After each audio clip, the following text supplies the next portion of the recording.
Alright guys, welcome to our channel Code with Sunny, and in this video I will be talking about a series of problems called word ladder, and now we are going to discuss the second problem, right? Its index is 126 and it is a hard problem of the LeetCode.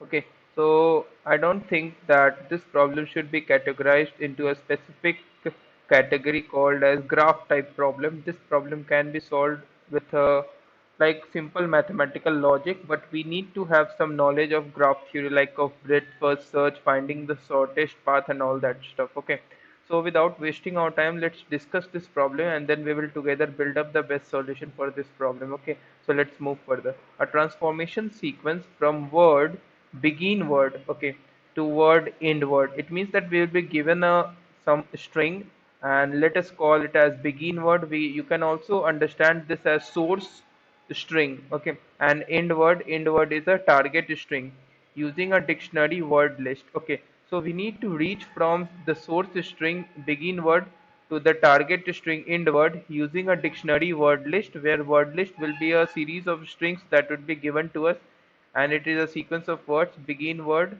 Okay, so the transformation sequence would be like starting from the source string begin word, and there will be like a path of strings. You can see s1, s2, and it goes up to sk, and it is satisfying a certain set of conditions. Now what are these conditions? Let's understand that. Every adjacent pair of words, that is s of I and s of I plus 1 of that transformation sequence. Note that the begin word also lies in the transformation sequence. So if you talk about the adjacent pair of words differ by a single letter, you need to talk about begin word and s1 also, and similarly as si and si plus 1 also. That is, every adjacent pair of words of that transformation sequence starting from the source string and ending up to the target string must differ by a single letter. So if you talk about S1 and S2, it means that all the characters at all the specific positions are same except the only one character. Okay. Now every SI from I up to this one, note that the begin word does not need to be in the word list. That is, the source string is not guaranteed that it is lying on this word list. It may lie or it may not lie. Okay, and the last string of that transformation sequence is going to be the end word. Okay, now what we have to do in this problem, given two words begin word and end word and a dictionary of word list, return all the shortest transformation sequences from the begin word to the end word. Okay, so there obviously, not saying it obviously, there may or may not exist some path starting from this source string and ending up to the target string. Suppose there exists a path starting from this source string and ending up to the target string, and the path length is set to be x. Okay, and we need to ensure that the path length should be the minimum across all the paths, and if the x is the value of that minimum path, we need to find all the shortest transformation sequence. That is, we need to find all the shortest paths starting from the source string and ending up to the end string, or an empty list. If there doesn't exist any path, each sequence should be returned as a list of words, this one as a transformation sequence. Okay, so I'm also going to explain all these examples, all not all these. This is the very good example that I am going to consider. Okay, and let's first look over the constraints, how this is going to help us. You can see that a begin word length is like at most 5, so it doesn't create some like it doesn't contribute to some time complexity, and because the value is like very much small, and end word length is exactly equal to the begin word length, and word list is at most 1000. It means that you can have a n log n solution or O of n square solution, and you can see that every word in the word list has a length exactly matching with the begin word length, that is the source string length, and all the lowercase letters and begin word is not exactly equal to the end word, so it means that the path length must be greater than 2 if there exists some path, and all the word lists in the sets are going to be unique. Okay, so how we are going to approach this problem, what would be the basic idea to start thinking about this problem? Let's move further to understand this problem in the very detailed manner. Okay, so let's move further. Okay, so let's focus upon what the problem statement is saying. I am taking this example from this, that is the example one that I am talking about. Note that the begin word is this one and the end word is this one. Okay, so the arrows are going to denote, that is, if I will draw an arrow from hit to hot, then it means that there exists exactly one character that is differing. You can see H and H is matching, T and T is matching, but there exists a character I, and which is not present over this one. That is the only one character is being different, and that is the edges you are going to see denotes that is the nodes that are present over here. That is the strings hot and dot. Similarly, hot and lot or are going to have the exactly one character that is going to differ. Okay, this is the source string and this is the target string. We need to find all the paths which are going to have the shortest distance. You can see that for every, like in a general graph problem, what we are going to do, we are just suppose we have been given a source string, source node, and consider this as a source node and consider this as a target node. And if we have been asked that what is the shortest distance from this source string and up to this target string, you need to find out the shortest distance only. Note that I'm just trying to make this entire problem like in more understandable way by just explaining the concept of breadth first search. Okay, so if we have been said that we need to find out the shortest distance from a source node to the end node in a graph problem, what you are going to do, you are going to just perform a breadth first search traversal to find out the depth of each node with respect to source node, right? Okay, so let's try to find out the depth of this every node with respect to this source node. Okay, so what I'm going to do is let's first erase this and let's write it down as source node. Okay, now let's just name it as, now the source node is at depth equal to 0 and hot is going to, with respect to the source node, is at depth equal to 1 and this is also at depth equal to 2 and this is at depth equal to 3 and now this is at depth equal to 4. Right, okay, yes. So it means that starting from this source node and we want to reach to this target node end node, it means that there are exactly 5 nodes that are going to lie in the path including the source node and the end node. You can see that if we try to reach this end node, I have to come from like this one.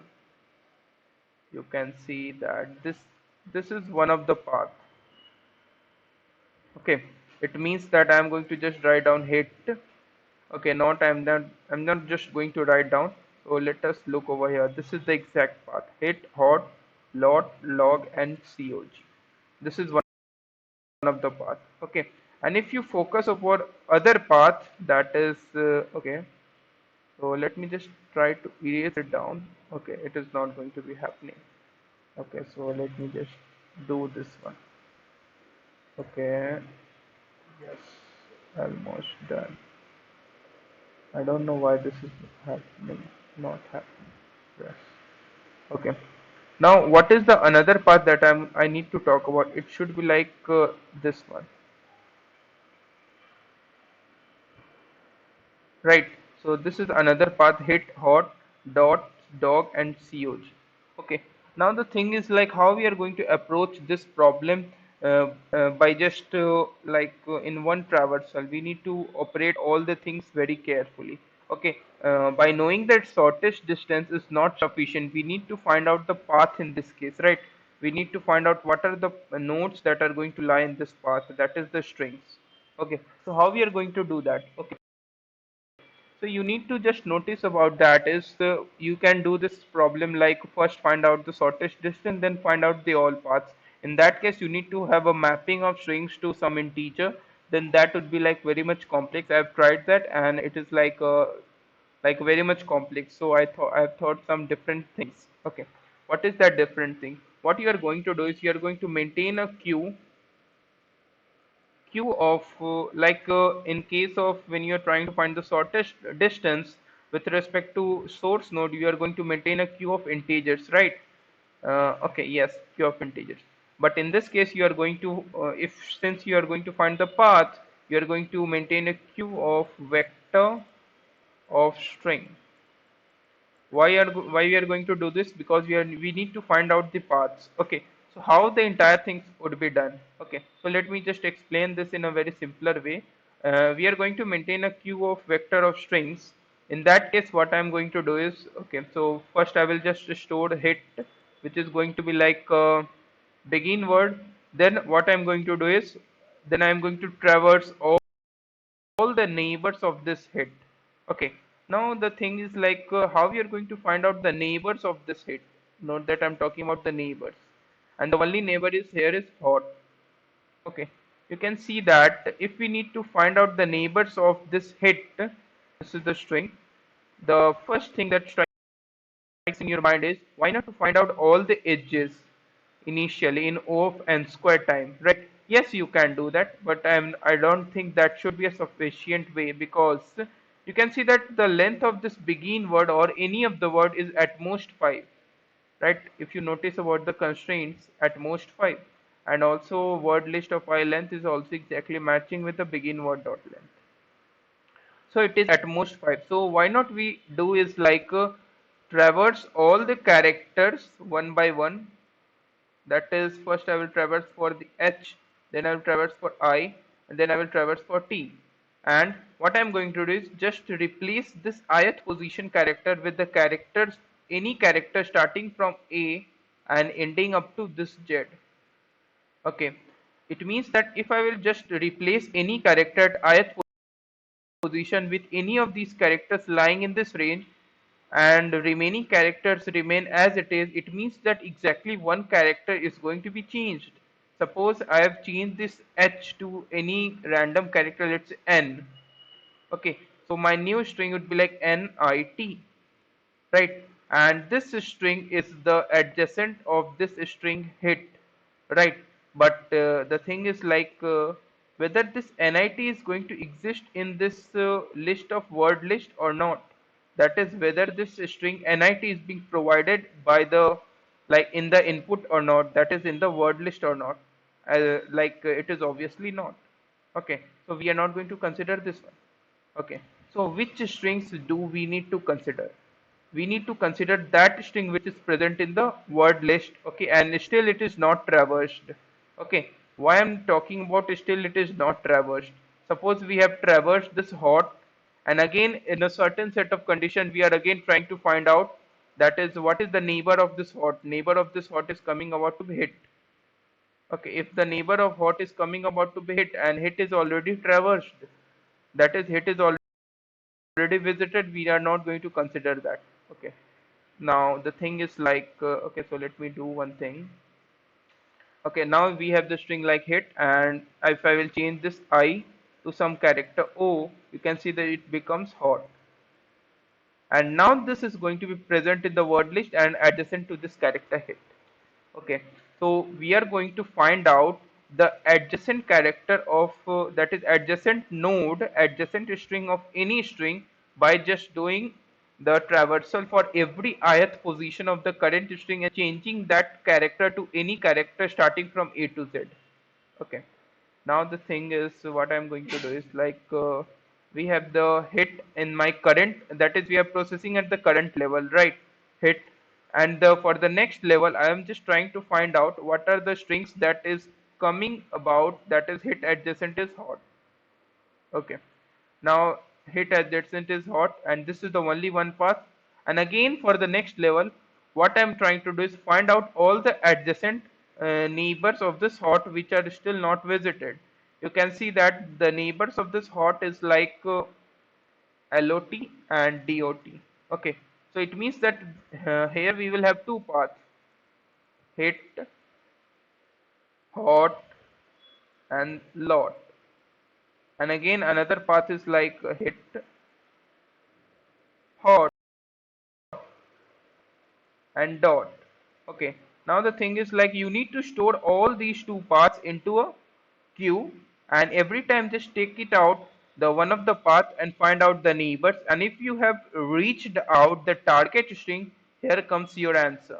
Okay, you are, since you are doing the queue approach, that is the breadth first approach, every time if you just fetch it out the string that is the neighbor of the current string, and if you find that that neighbor is exactly matching with the target string, you are going to push back your current path to the answer. Note that you need to return a list of paths, right? Okay, so now you can see I have the hit, hot, and lot as one of the path, and another path is hit, hot, and dot. Now what you are going to do is pick up this path, hit hot and lot, and find out the neighbor of this one. You can see that neighbor of lot is dot also. Okay, but dot is already processed. That is, dot is already visited. So we are not going to consider that. And lot, that is the string lot, has the neighbor hot also, but hot is also processed. So I'm going to find out the neighbor of this lot, which is log, and still it is not processed. So I'm going to push back this path also, path from lot to log. And if you talk about this dot, that is hit, hot and dot, what is the neighbor of this dot whose neighbor is still not visited? That is, it is dog. So I will just push back the path dot. Now the thing is, like, we have this path in the queue and we have this path in the queue. Okay. Now again we need to fetch out the neighbors of this one. You can see log neighbor is cog and dog neighbor is cog. And this is the target string. Just push back all the paths when it is going to reach out the target string. That is the path from this one and the path from this one. So basically you are going to have the breadth first search over the paths, not the distances with respect to source string.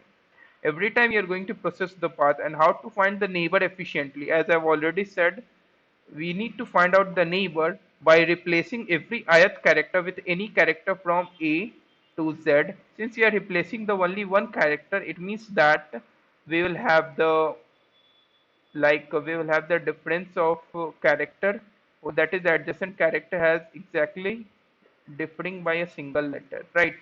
That is hit. And if we try to replace I, you can see that with any character, let's say hat hat, but this is not present in word list. And if we try to replace it by O, but this is present in the word list. So you need to check it out that also. Okay, now the thing is, the implementation is very much complex, but I have done something interesting. So let's look over that, how this is going to be implemented in much fruitful way. Okay, so let's move further to the submission. You can see that okay, yes, you can see a very complex type of code. Okay, so what this is going to do, let's first discuss over that. This function is used to get all the words which differ by at most one character with the previous word. Okay, you can see that if I'm talking about this hot, the list of words would be lot and dot, right?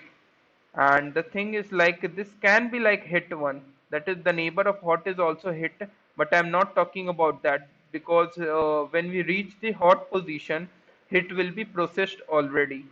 Okay, now I am taking the parameter as word and unordered set of word list. Note that I'm talking about unordered set of word list because I need to check it out in the word list efficiently. That's why I maintain the unordered set of word list. Okay, now this set of word list is when we are just reaching out the position hot, that is the node hot, it means that we have already processed this hit, and we are, that is, this word list will not contain the string hit. Okay, that's why I'm just only check it out that position. Also note that I'm just erasing it out from this all words, I think. Yes, I'm just erasing it out. Okay, and I'm just pushing back all the words. Okay, I'm just talking about all these things later on. For now, just you can just think upon that is, this function is going to just get down all the words which differ by at most one character with respect to the current word. Okay, that would be like neighbor of the current word. Now it will be stored in answer and traverse all the positions of the current word. You can see I from 0 to word dot length and pick out the current character, and for the current position change the current character to any character from A to Z.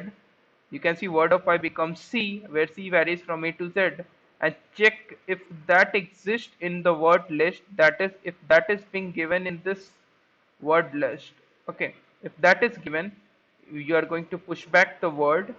It means that this is going to be the neighbor of the current word, and after doing that you need to just restore that word also.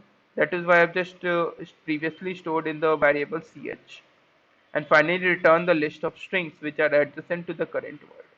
This function is going to do that. How this is going to help us, we will talk it later on. Now just focus upon the actual function. Now this found is going to store whether it is like whether we have found the answer or not. Initially it is initialized with false. Now we will have a vector of string of q, that is, sorry, a queue of paths, basically vector of strings. Okay, and this is going to store answer for all the shortest transformations. And this is another set string of visited, which is going to store words which are already visited. Okay, now, okay, yes, which are already visited. Now we will have another set strings of all words, which is going to basically store all the word list, all the elements of this word list in another set, which is going to be called by all words. Store all the words in word list in another set. Now start traversing in a breadth first search manner. Push out the path, and the only current path is starting from the begin word. You can see I pushed out the vector string of begin words. Now just iterate over in a breadth first search manner. Now what I'm going to do is every time I'm just going to work upon the current level, process all paths up to the current level. Okay, now first I will find out the size, that is what are the elements, what are the number of paths ending at this one. Okay, so if you are like at level equal to 2, you can see you will have two paths, that is hit hot and lot and hit hot and dot. Every time we are going to process that path, that is the, here we will have two paths, and every time we will process one path. So I will iterate over every path and find out the what is the current set of paths. You can see vector string of current is going to store the front element of the queue for all the paths up to the current level. Okay, now the thing is like we need to find out the neighbors of this current one. You can see if you talk about this lot, I will just find out the neighbors. It will be log and dot. Okay, now this is going to give us the all the neighbors of this current word, that is the last word of this current path. You can see I have just passed out current dot back, current dot back, and all words. All words is going to store the word list basically, and this will store all the nodes which are adjacent to the current one. Now just iterate over all the neighbors and find out the new path. New path would be like for all the current path plus plus the current string that is pushed back now. Now if my, that is if my current neighbor is exactly coinciding with the end word, I will just mark found as true, and I will just push back the new path into our answer. Now, okay, if this is done, mark visited, that insert the string into the visited one, and just push back the new path into the queue. Okay. Now, if current level is being processed, if I will found that yes, I found the path, just break it out and return the answer. Otherwise, you need to do this thing. Now, this is going to be quite tricky. Okay, what I'm going to do is like for all the entries in a visited unordered set, I think visited is a unordered set of strings. That is, if I will just find it out what are the nodes that are visited in the current level, I will just erase all the entries from all words. All words is like basically yes, all words is like basically a string of word list, that is all the strings that is present in the word list. I'm going to store it in unordered set. Now this is going to be like very much important. I will erase all the entries, all the strings that are being inserted into the current table right now, and erasing all the entries from all words is basically simplifying our complexity and also providing, that is also preventing us to get us the wrong answer. You can see that when I will just find out the list of words, get current dot back and all words, I'm passing down the all words. Yes, okay. Now if I will erase down the all the entries from the current level, you can see that this all words, that is at the next step we will just get down the list of words which are adjacent to the list of words which are adjacent to the current string, become like we are not getting those strings which are already processed. So let's understand this with the help of example. Suppose yes, suppose we are just taking it out as hit. Now if I'm talking about this string, what is the neighbor of this hit? The neighbor of this hit would be like hot. Okay, the neighbor of it is hot, and if this is processed, that is this is at the level 1, and if this is done, what I'm going to do, just remove this entry hot from the word list. So now the word list will not contain the hot. Okay, so I will just do it by making a cross over here. Okay. Now the next step, that is at the next step, what is the neighbor of this hot? You can see the neighbor of this hot would be like lot and dot. Okay. And the neighbor of hot is also being called as hit, but hit is already processed. The neighbor of hot is lot and this dot. And I will just also mark down this as visited. Okay. Now in the next step, if you find it out, the neighbors of also, okay. So one thing I forgot to mention, if I will just say that the neighbor of what is lot and dot, then it means that I have just erased the entries of hot already, a lot already, and dot already. Okay. Now if we are at the current path, that is hit hot and lot, let's say hit hot and lot, then if we try to find out the neighbors of this lot, you can see that neighbors of this lot is also is like hot, is like dot, and the neighbor of lot is like log also. But you can see that when I'm passing down the get function, that is when I'm calling down the get function, current dot back is lot and passing down the all words, right? But in the previous level I have just erased down all those entries which are already visited. It means that hot is erased, dot is erased, and lot is also erased. And my current last element of the path is lot, and I'm trying to find out all those neighbors. You can see hot is already erased, dot is already erased. So it means that whatever the unordered set of strings of word list that is being passed over to this function, it means that it will not contain this lot string and dot string. It will only contain this log string and all the elements of the next level. Okay, so it means that I will just get down the vector of string which is going to be a neighbor of the current string lot as the only one string. And what is that only one string? It would be only log. This lot and dot will not be processed because this is already being erased in the all words section, you can see. So this is going to be like very much important. Every time we will just get out those neighbors which are not being processed right now. And this is going to be all that. Okay, finally return the answer. So if you have any doubts, do let me know in the comment section of the video. And I will ask the viewers to like this video, share this video, and to subscribe to YouTube channel for latest updates. Thank you for watching this video.